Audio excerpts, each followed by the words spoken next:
என் காசு நான் குடிப்பேன். நீ யாரு இதெல்லாம் கேக்குது? போம சரிட்டா.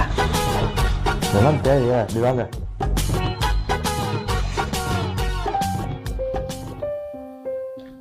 ஹலோ, ஆமாண்டி. சொல்றேன் கேட்க. இருடி செம்ம மேட்ரு ஒன்று இருக்கு.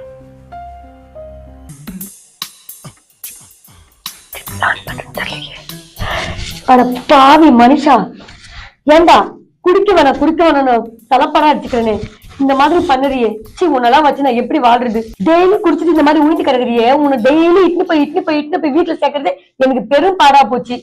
என்ன பண்றதுன்னே தெரியல இப்போ. ஐயோ, எப்படி உன்னை தீம் போறது? உங்க வீட்டுக்காரங்க? ஆமாமா, இந்த மனுஷன் எப்ப பார்த்தாலும் இப்படிதான் பண்ணிக்கிறான். என்ன பண்றதுன்னே தெரியல. ஆட்டோ கூப்பிடலாம்? இல்ல என் தம்பியை கூப்பிடுறேன், நான் பாத்துக்கிறேம்மா. நீங்க போங்க.